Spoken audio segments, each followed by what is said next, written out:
Hello বন্ধুরা, তোমরা সকলে কেমন আছো? আশা করি ভালো আছো। অনেক দিন পর চলে আসলাম তোমাদের সাথে একটা দারুণ সুন্দর রেসিপি শেয়ার করার জন্য।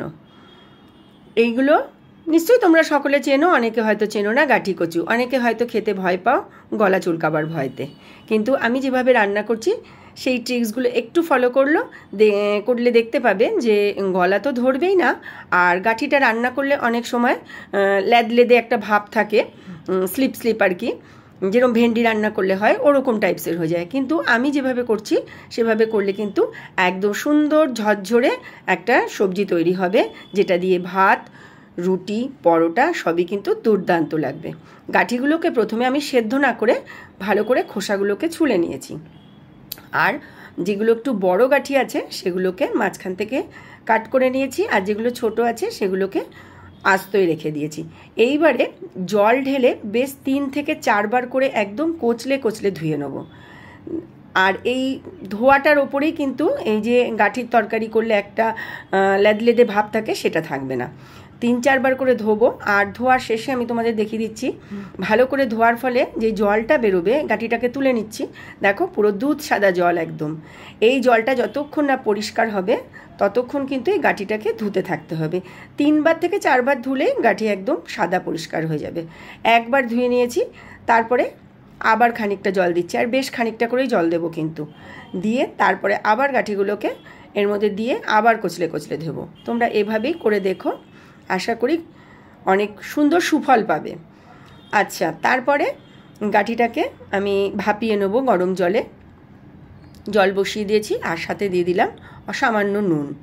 তারপরে গাঠিটাকে দিয়ে দিচ্ছি, দিয়ে চাপা ঢাকা দিয়ে ধরো 50 থেকে 60% মতো সেদ্ধ করব, পুরো কিন্তু সেদ্ধ করব না, কেননা এরপরে আরও তো রান্না হবে, তাহলে এটা ওভারকুক হয়েই একটা লেদে ভাব চলে আসবে। এবারে মশলা তৈরি করে নিচ্ছি। বেশি খাটনি নেই কিন্তু রেসিপিটা রান্না করতে, খুব তাড়াতাড়ি হয়ে যাবে, বাটাবুটিরও ঝামেলা নেই। একটা ছোট বাটিতে 1 চামচ, বড় 1 চামচ জিরের গুঁড়ো, 1 চামচ ধনের গুঁড়ো, আর পরিমাণ মতন হলুদ আর লঙ্কার গুঁড়ো, কাশ্মীরি মির্চ নয়, ঝাল লঙ্কার গুঁড়ো দিয়ে দিচ্ছি। দিয়ে একটু জল দিয়ে এটাকে ভালো করে গুলে একটা মশলার পেস্ট তৈরি করে নেবো। এটা একটু ভিজলে পরে বেশ সুন্দর হবে মশলাটা, সেই জন্য একটু আগে ভিজিয়ে রাখতে হবে। কিন্তু ভালো করে নেড়ে নিচ্ছে যাতে দলা না পাকিয়ে যায়। তারপরে এটাকে 10-15 মিনিট ভিজিয়ে রাখার জন্য ছেড়ে দেবো। এদিকে গাঠি আমার আশা করি সেদ্ধ হয়ে গেছে। চাপা ঢাকা দিয়ে নিয়েছি, তাহলে আর গ্যাসের ফ্লেম অবশ্যই লোতে রেখেছি, কম গ্যাসে খুব তাড়াতাড়ি সেদ্ধ হয়ে যাবে। দেখো এই যে প্রায় সেদ্ধ হয়েছে, পুরোপুরি নয় কিন্তু। এইবারে আমি গাঠিটাকে তুলে নেব আর কি, জল ঝরিয়ে নেব। একটা ঝুড়ি বা ঝাঁকনির মধ্যে এটাকে ঢেলে নেব। তারপরে ওপর থেকে একটুখানি ঠান্ডা জল দিয়ে দিলে এটার যে কুকিং প্রসেসটা সঙ্গে সঙ্গে বন্ধ হয়ে যাবে, তাহলে গাঠিটা বেশ শক্ত থাকবে। এদিকে ওই কড়াইটা ধুয়ে নিয়ে গরম করে নিয়েছি, আর দেখো 2 চামচ মতন তেল দিয়ে দিচ্ছি, আর ফোড়নে দিয়ে দিচ্ছি একটু তেজপাতা, একটু শুকনো লঙ্কা, আর 1/2 চামচ মতো সাদা জিরে। ফোড়নের গন্ধটা ভালো করে বেরোলে, মানে ফোড়নটা ভাজা হলে, এরপরে আমি দিয়ে দেবো এর মধ্যে আমি যেই মশলাটাকে তার আগে আমি গাঠিটাকে এর মধ্যে ভেজে নিচ্ছি। গাঠিটাকে যেহেতু নুন দিয়ে সেদ্ধ করেছি, তাই এখানে আমি আর নুন দেব না। এটাকে গ্যাসের ফ্লেমটাকে মিডিয়ামে রেখে সুন্দর করে গাঠিটাকে ভেজে নিচ্ছি। দেখো ভাজা প্রায় হয়ে গেছে। আর এদিকে নিয়ে নিয়েছি একটু চিংড়ি মাছ। এখানে 300 মতন চিংড়ি মাছ আছে, একটু বড় সাইজের, তোমরা যে কোনো রকম চিংড়ি মাছই ইউজ করতে পারো। আর হ্যাঁ, আমি যেভাবে রান্না করছি, যদি তোমরা এটা নিরামিষ দিনে করো তাহলে চিংড়ি মাছটাকে স্কিপ করে দেবে। সেই চিংড়ি মাছ ছাড়াও কিন্তু এই রেসিপিটা খুব সুন্দর হয় খেতে। গাঠিটা ভাজা হয়ে গেছে বলে তুলে রাখলাম। আবার কড়াইটাকে গরম করে অল্প একটু তেল দিয়েছি, আর কিন্তু বেশি তেল লাগবে না এটাতে। দিয়ে দিচ্ছি আমি যেই মশলাটাকে ভিজিয়ে রেখেছিলাম, জিরে, ধনে, হলুদ, লঙ্কার গুঁড়ো, সেটাকে। তারপরে এটাকে গ্যাসের ফ্লেম মিডিয়ামে রেখে একটু ভালো করে কষে নেব।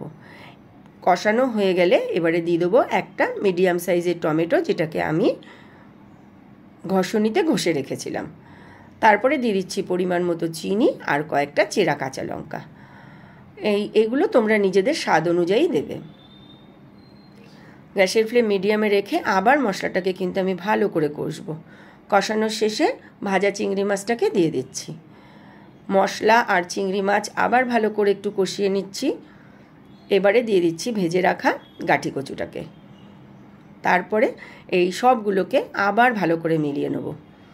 আর তারপরে দিয়ে দেবো জল। জলটা কিন্তু অবশ্যই এখানে গরম জল দিতে হবে।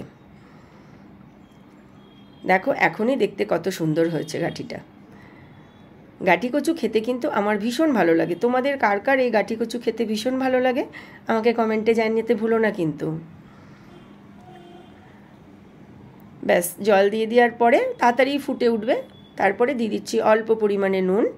গ্যাসের ফ্লেম মিডিয়ামে রেখে গাঁঠিটাকে ভালো করে একটু ফুটিয়ে নিচ্ছি। বেশি ফোটাবো না, তাহলে কিন্তু গাঁঠি ভেঙে গেলে তরকারিটা লেদলেদে টাইপের হয়ে যাবে। একটুখানি ঢাকা দিয়ে মিডিয়াম ফ্লেমে রেখে গ্যাসটাকে 5 মিনিট মতন রান্না করে নিয়েছি সব মিশিয়ে। দেখো কি দুর্দান্ত দেখতে হয়েছে, খেতেও কিন্তু এরকমই দুর্দান্ত লাগবে। খুব সুন্দর খেতে হয় তরকারিটা। আর নামানোর আগে গরম মশলা নয়, আমি কিন্তু একটুখানি গোলমরিচের গুঁড়ো দিয়ে দিচ্ছি। যে কোনো কচু জাতীয় জিনিসে নামানোর আগে একটু গোলমরিচের গুঁড়ো দিয়ে রান্না করবে, দেখবে খেতে খুব ভালো হবে।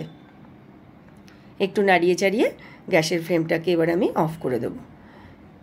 এইভাবে একবার এই প্রসেসে রান্না করে খেয়ে দেখো, আশা করি ভালো লাগবে। খুব তাড়াতাড়ি ফিরে আসবো নতুন একটা ভিডিও নিয়ে।